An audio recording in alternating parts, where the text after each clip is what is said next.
Hello students, I hope and pray all well at your end. Well guys, today we will read the next lesson from your Hindi textbook, that is chapter 6 क्या निराश हुआ जाए, written by आचार्य हजारी प्रसाद द्विवेदी। तो पहले जानते हैं इस पाठ के लेखक के विषय में। पृष्ठ संख्या 55।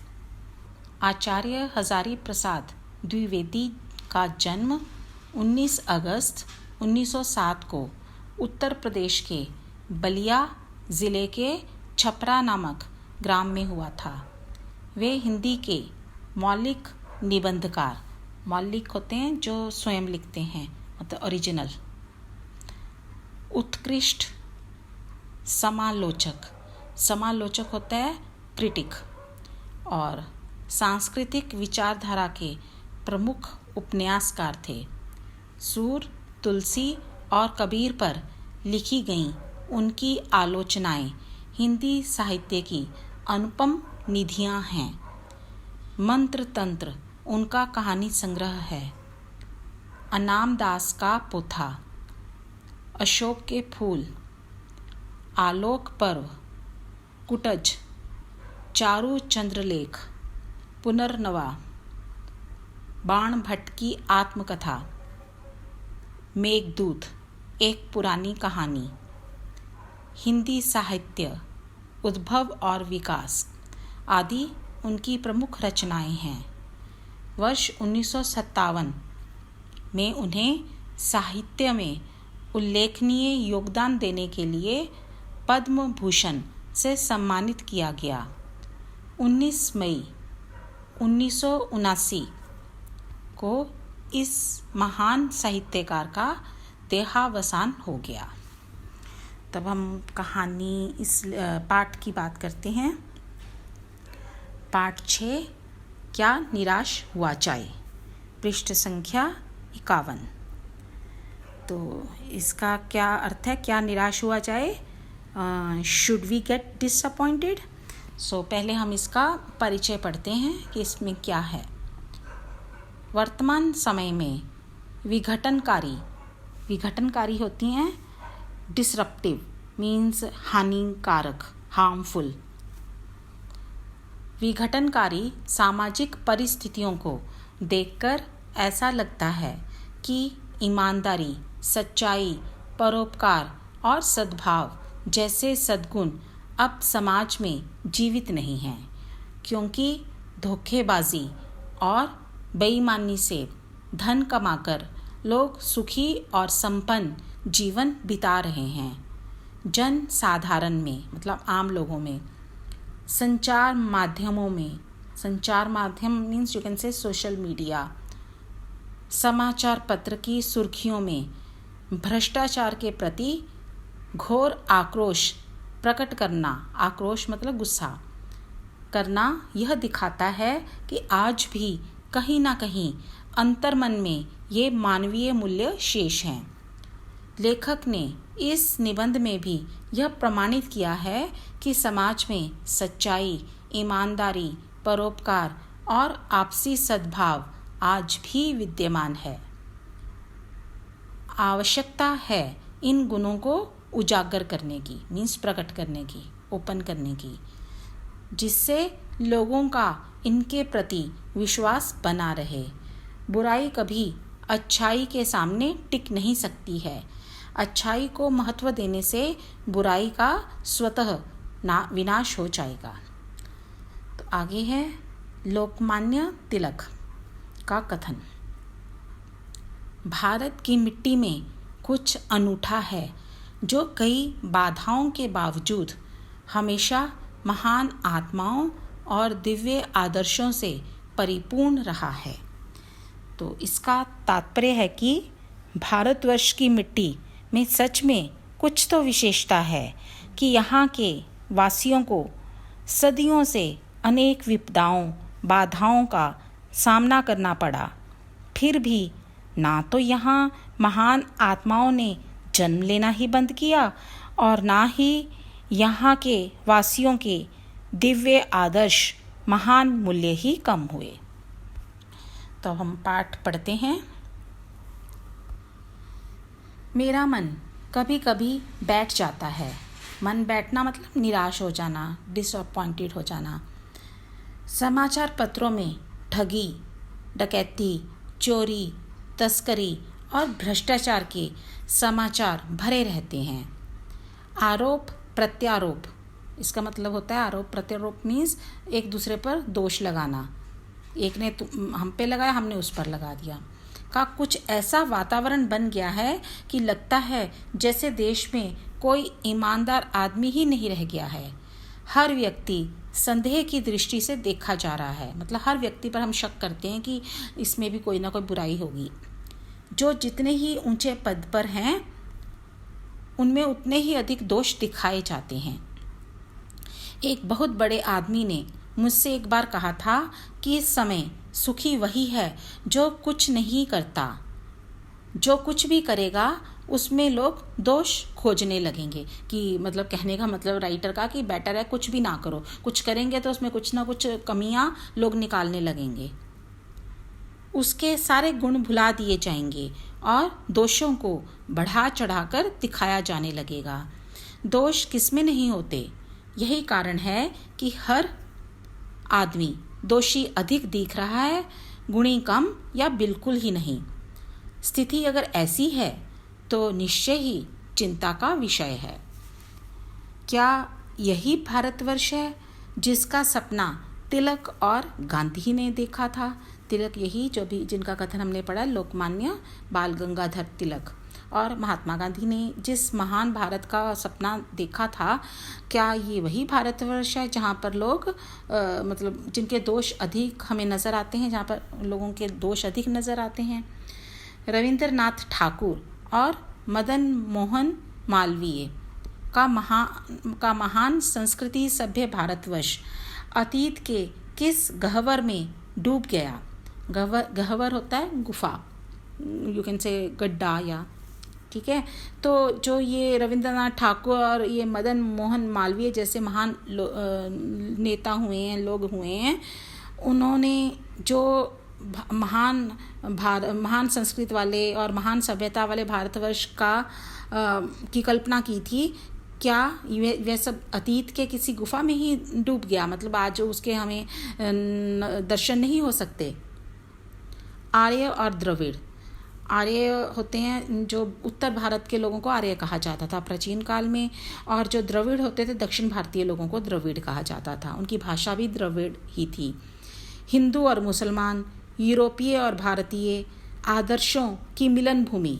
तो ये जो भारतवर्ष है इसमें इस तरह से आर्य, द्रविड़, हिंदू, मुस्लिम, यूरोपीय और भारतीय अलग अलग तरह के भांति भांति के जो लोग हैं, अलग धर्मों के, अलग भाषाओं के, अलग क्षेत्रों के जो लोग हैं, ये सब भारत में मिलकर रहते थे।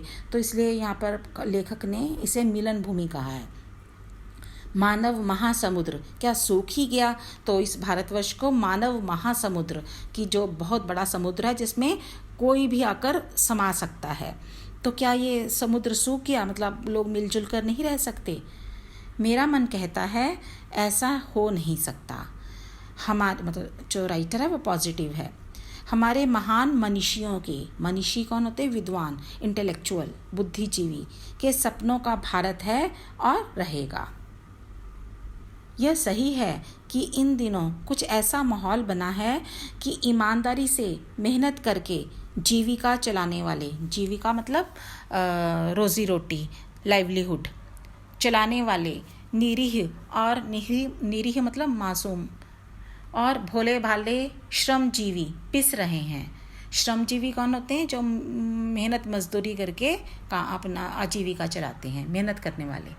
और झूठ तथा फरेब का रोजगार करने वाले फल फूल रहे हैं। मतलब आजकल जो शॉर्टकट अपनाता है वो तो फल फूल रहा है। मतलब शॉर्टकट का मतलब कोई भी गलत तरीके से बेईमानी करके जो अपने लक्ष्य तक पहुंचता है उसे वो आसानी से जो चाहता है उसे मिल रहा है।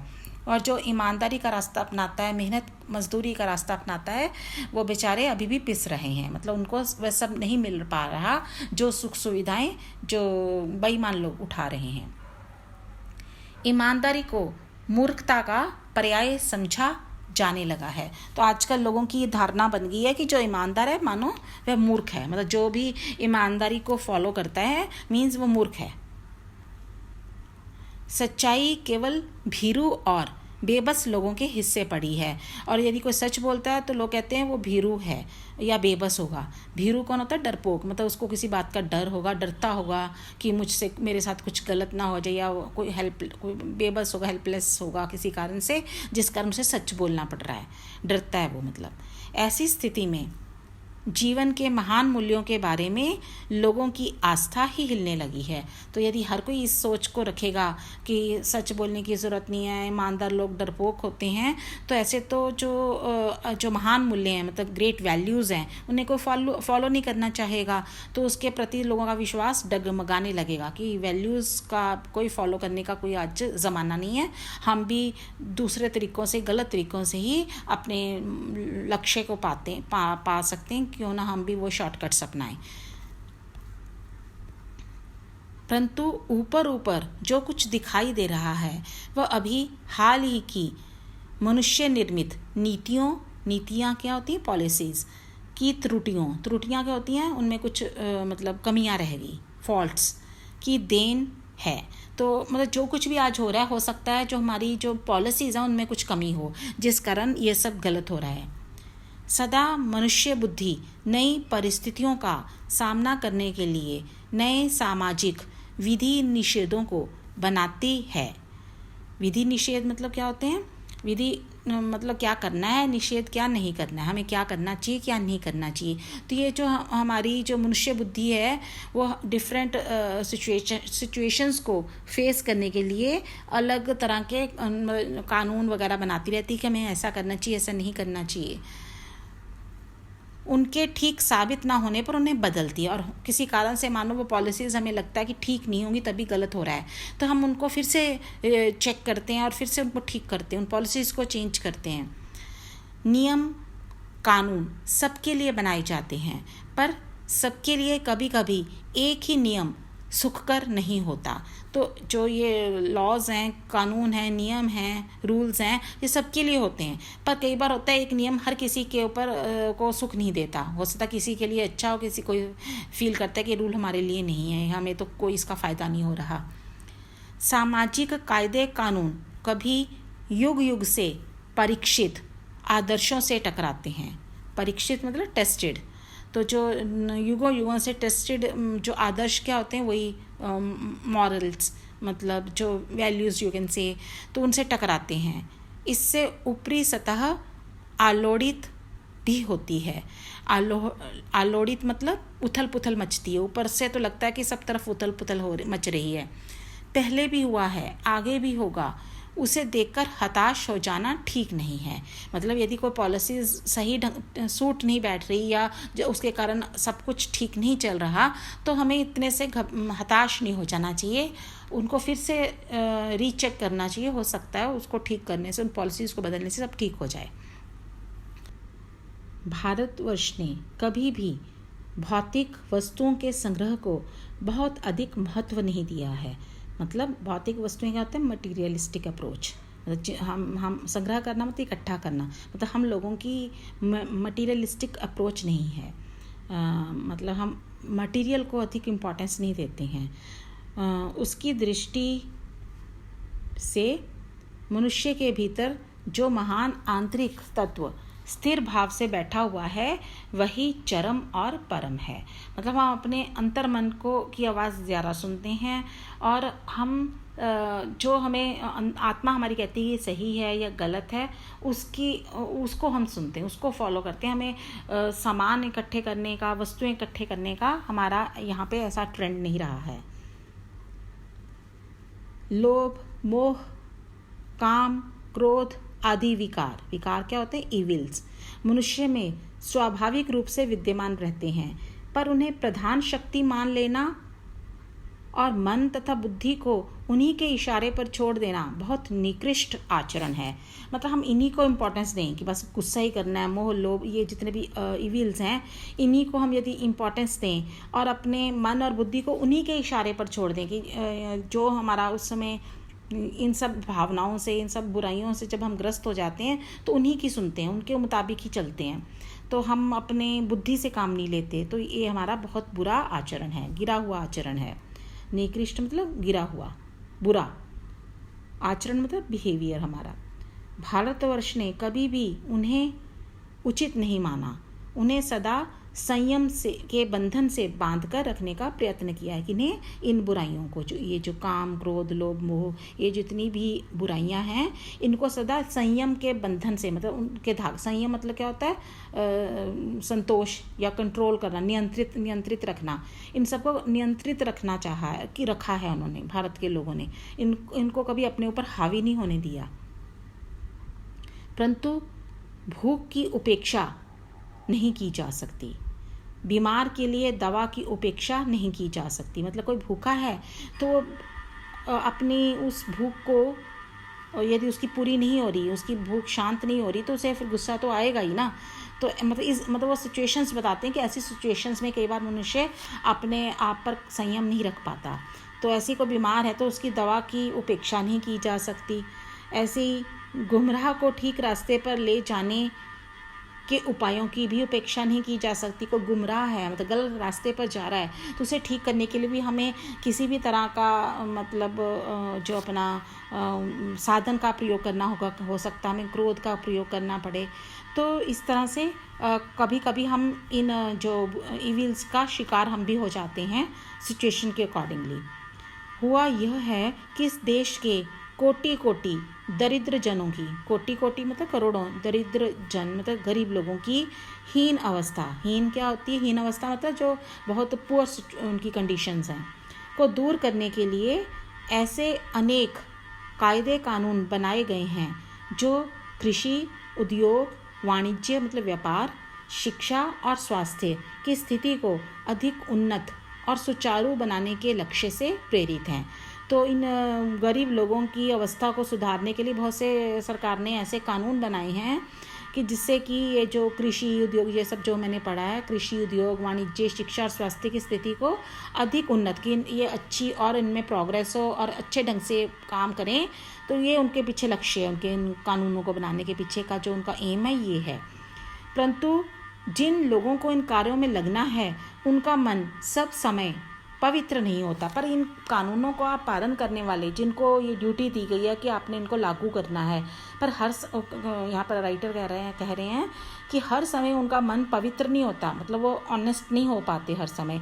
वो सोचते हैं कि चलो बस इतना कर लिया, बाकी का छोड़ो, अपने आप हो जाएगा, या क्या ज़रूरत है, बाकी अपना वो सेल्फिश जो कुछ उनका मोटिव्स है उसकी तरफ ज़्यादा वो ध्यान देते हैं। प्रायः वे ही लक्ष्य को भूल जाते हैं। वो भूल जाते हैं कि हमारी क्या ड्यूटी, हमें क्या काम दिया गया है, हमारा लक्ष्य क्या है, उसे वे स्वयं ही भूल जाते हैं और अपनी सुख सुविधा की ओर ज़्यादा ध्यान देने लगते हैं। तो जब ऐसा होगा तो फिर आगे जो नीचे हैं लोगों को वो सुख सुविधाएं नहीं मिल पाएंगी, तो सब तरफ बेईमानी और गलत काम होने लगेंगे। व्यक्ति चित्त सब समय आदर्शों द्वारा चलित नहीं होता। जितने बड़े पैमाने पर इन क्षेत्रों में मनुष्य की उन्नति के विधान बनाए गए, उतनी ही मात्रा में लोभ, मोह जैसे विकार भी विस्तृत होते गए।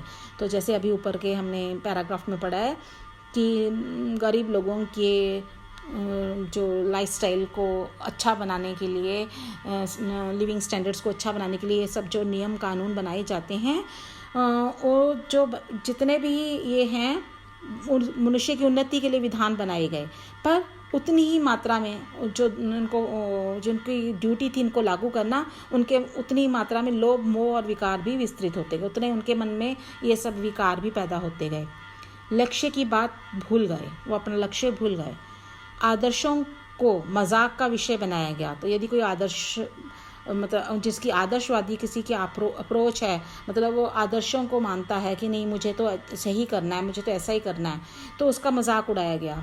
और संयम को दक्यानुसी मान लिया गया। और कोई संयम से काम करता है कि नहीं मुझे अपनी हर जो उस पर है इंद्रियों पर कंट्रोल रखना है, ना मुझे गुस्सा करना है, ना मुझे लोभ करना है, ना मतलब मुझे हर सिचुएशन में नॉर्मल रहना है, संयमित आचरण करना है, तो उसे दक्यानुसी की बैकवर्ड आई है। तो ये तो पुरानी सोच वाला बंदा है।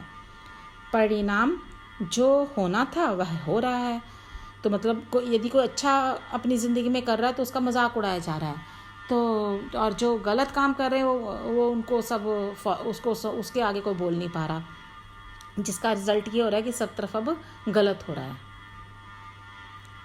यह कुछ थोड़े से लोगों के बढ़ते हुए लोभ का नतीजा है, परंतु इससे भारतवर्ष के पुराने आदर्श और भी अधिक स्पष्ट रूप से महान और उपयोगी दिखाई देने लगे हैं। तो लेखक यहाँ पे कह रहे हैं कि ये सब जो है, ऐसी जो सिचुएशन आजकल बनी हुई है, कुछ लोगों के लोभ का ही नतीजा है। मतलब कुछ लोगों ने लोभ किया, जिसके कारण लोभ और ये सब गलत उनका जो बिहेवियर है, जिसके कारण ये सब कुछ सब तरफ हमें बुराइयां नज़र आ रही हैं। परंतु इसके कारण हमें वो भारतवर्ष के जो पुराने आदर्श थे और भी स्पष्ट रूप से नज़र आ रहे हैं कि वो कितने महान थे और वो उपयोगी। तब हम उनमें तुलना कर सकते हैं कि आज का जो जीवन है और एक पुराना जीवन था, हम ऐसे बात करते हैं ना, तो वो स्पष्ट रूप से हमें नज़र आने लगे हैं कि नहीं, आज अच्छा नहीं चल रहा सब कुछ, पहला समय ही ठीक था। भारतवर्ष सदा कानून को धर्म के रूप में देखता आ रहा है। तो हमारे देश में लोग कानून को भी धर्म समझते थे, कि जैसे धर्म को हम का सम्मान करते हैं, धर्म को हम हर काम को मतलब ऐसा सोचते हैं कि जो धर्म है उसको फॉलो करना चाहिए, ऐसे ही कानून को भी धर्म मानते थे, उससे भी उतना ही सम्मान देते थे। आज एकाएक कानून और धर्म में अंतर कर दिया गया है। तो आज हम धर्म को अलग और कानून को अलग समझते हैं। धर्म को धोखा नहीं दिया जा सकता, हम ऐसा सोचते हैं, और कानून को दिया जा सकता, कि कानून को धोखा दिया जा सकता है, वो नज़र बचाकर गलत काम किए जा सकते हैं, पर धर्म के नाम पर गलत नहीं करना कुछ भी हमने। तो यही कारण है कि जो लोग धर्म भीरू हैं, मतलब धर्म के नाम पर डरते हैं कि यदि कुछ गलत करेंगे तो गलत हो जाएगा, वे भी कानून की त्रुटियों से लाभ उठाने में संकोच नहीं करते। क्योंकि आजकल हम ऐसा सोचते हैं कि धर्म को तो महान मान ही रहे हैं और कानून को हम सोचते हैं कोई बात नहीं, इसका इसको हम धोखा दे सकते हैं। तो इसलिए जो धर्म से भी डरने वाले लोग हैं वो भी कानून की, यदि उसमें कोई खामियां रहेगी कानून में, तो उसका लाभ उठाने में वो भी नहीं चूकते, मतलब जो धर्म से डरते हैं।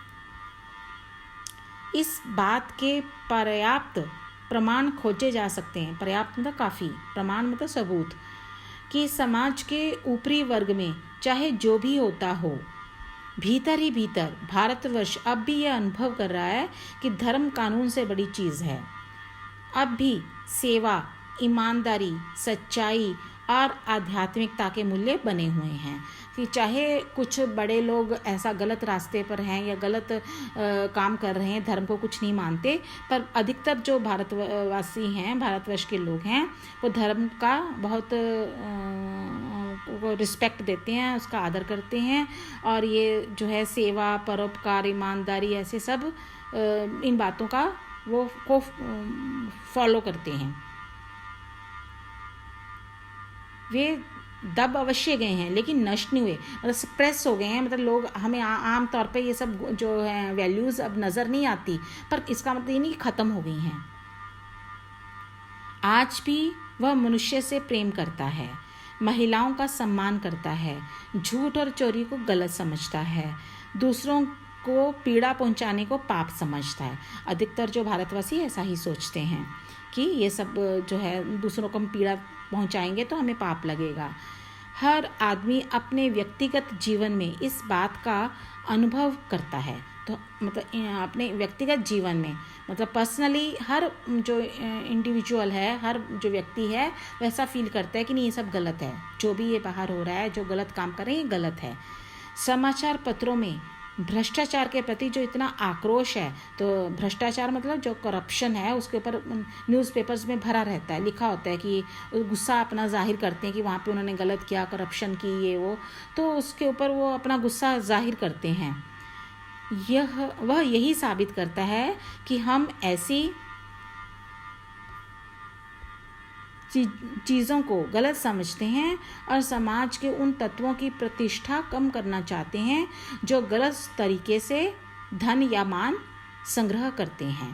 तो जब न्यूज़पेपर्स में गलत भ्रष्टाचार आदि पर आक्रोश या गुस्सा जाहिर किया जाता है, तो इससे यही स्पष्ट होता है कि हम चाहते हैं कि समाज में गलत लोगों की प्रतिष्ठा कम हो, उनको रिस्पेक्ट ना दिया जाए, और जो गलत तरीके से धन या मान रिस्पेक्ट अर्जित करते हैं उनको हम रिस्पेक्ट ना दें। दोषों का पर्दाफाश करना बुरी बात नहीं है, तो दोषों को हमें उजागर करना चाहिए। बुराई यह मालूम होती है कि किसी के आचरण के गलत पक्ष को उद्घाटित करके उसमें रस लिया जाता है, और दोषोद्घाटन को एकमात्र कर्तव्य मान लिया जाता है। पर लेखक को नाराज़गी क्या है कि हम दूसरों के दोष उजागर करने में मज़ा लेने लगते हैं, तो इतने मज़े से रस ले लेकर उसका दोष बताते हैं, और यही हमारी, ऐसा लगता है कि यही हमारी ड्यूटी कि बस दूसरों की बुराइयां ही हमने निकालनी है।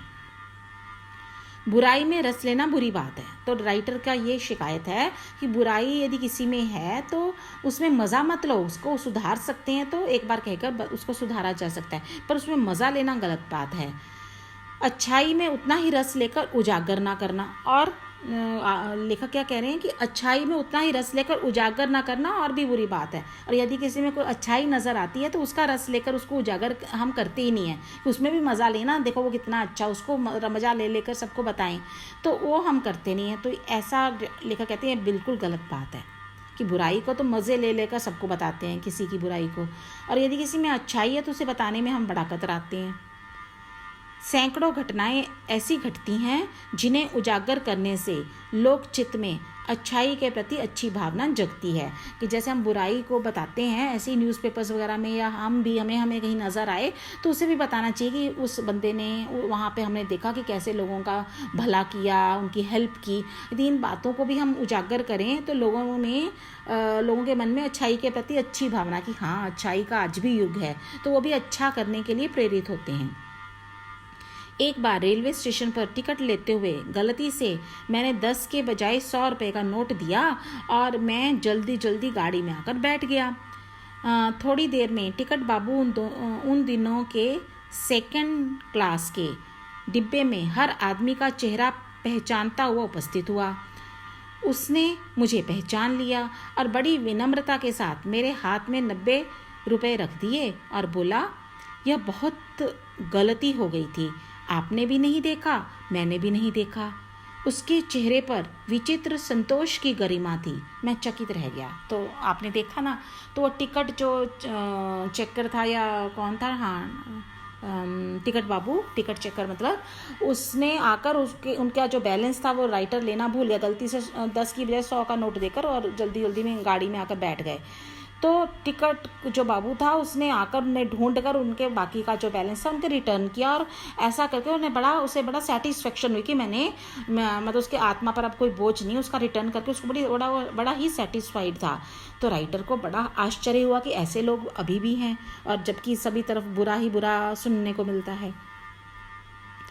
कैसे कहूँ कि दुनिया से सच्चाई और ईमानदारी लुप्त हो गई है, तो ऐसी घटनाएं होंगी। तो राइटर कहता, मैं तो ये विश्वास नहीं कर सकता कि सच्चाई पूरी तरह से ख़त्म हो गई है, ईमानदारी ख़त्म हो गई है, लुप्त हो गई मतलब गायब हो गई है, डिसअपेयर हो गई है। वैसे अनेक अवांछित घटनाएं भी हुई हैं। अवांछित मतलब जो अनवांटेड, जिसको हम ना चाहें, परंतु यह एक घटना ठगी और वंचना की अनेक घटनाओं से अधिक शक्तिशाली है। परंतु यह एक घटना, तो ये जो अच्छी एक घटना हुई है, जितनी भी मैंने ठगी और वंचना की, धोखाधड़ी की जितनी भी और घटनाएं सुनी, उससे अधिक पावरफुल है। तो यदि हम इसको भी उतने ही एलैबोरेट करके बताएंगे तो इसका अच्छा प्रभाव पड़ेगा सब पर। एक बार मैं बस में यात्रा कर रहा था। मेरे साथ मेरी पत्नी और 3 बच्चे भी थे। बस में कुछ खराबी थी, रुक कर चलती थी। गंतव्य मतलब डेस्टिनेशन से कोई 8 किलोमीटर पहले ही एक सुनसान स्थान में बस ने जवाब दे दिया। पहले से उसमें कुछ फॉल्ट था, बिल्कुल उसने चलना बंद कर दिया। रात के कोई 10 बजे होंगे। बस के यात्री घबरा गए। कंडक्टर उतर गया और एक साइकिल लेकर चलता बना। लोगों को संदेह हो गया कि उन्हें धोखा दिया जा रहा है। अब कंडक्टर अपना साइकिल कहीं से उसने साइकिल अरेंज किया और चला गया। लोगों को लगा कि लो जी, उसने तो अपनी जान बचाकर भाग गया और अब हमें ऐसे यहाँ पर सुनसान जगह पर रात के समय छोड़ दिया है। बस में बैठे लोगों ने तरह तरह की बातें शुरू कर दी। तो नेगेटिव सबकी मन में पहले आती हैं नेगेटिव जो थॉट्स हैं। किसी ने कहा यहाँ डकैती होती है, 2 दिन पहले इसी तरह एक बस को लूटा गया था, परिवार सहित अकेला मैं ही था, बच्चे पानी पानी चिल्ला रहे थे, पानी का कहीं ठिकाना ना था, मतलब वहाँ पे कोई पानी का कहीं से उन्हें नज़र नहीं आ रही कहाँ से लिया जाए। ऊपर से डाकुओं का डर समा गया था। अब बातें ऐसी हो रही थी तो वो भी डर गए, मतलब अपनी फैमिली के साथ सिर्फ लेखक ही थे, तो इसलिए वो घबरा गए कि कहीं सच में डाकुओं का हमला ना हो जाए। कुछ नौजवानों ने ड्राइवर को पकड़कर मारने पीटने का हिसाब बनाया। तो जो कुछ यंगस्टर्स थे उसमें उन्होंने सोचा कि चलो इस ड्राइवर को ही पीटते हैं कि तुम्हें नहीं पता तुम्हारी बस ऐसी है, तुमने जानबूझकर ऐसा किया हमारे साथ। ड्राइवर के चेहरे पर हवाइयाँ उड़ने लगी, मतलब वो घबरा गया। चेहरे पर हवाइयाँ उड़ना मतलब घबरा जाना। लोगों ने उसे पकड़ लिया। वह बड़े कातर ढंग से मेरी ओर देखने लगा और बोला, कातर ढंग मतलब बड़े दयनीय तरीके से, मतलब उस पर जिस पर दया आए। बोला, हम तो बस का कोई उपाय कर रहे हैं, बचाइए, ये लोग मारेंगे। तो वो मतलब लेखक की ओर देखकर बोला कि हम तो अरेंज कर रहे हैं और किसी बस का, तो ये लोग तो मुझे नहीं तो मार डालेंगे, कृपया मुझे बचाइए।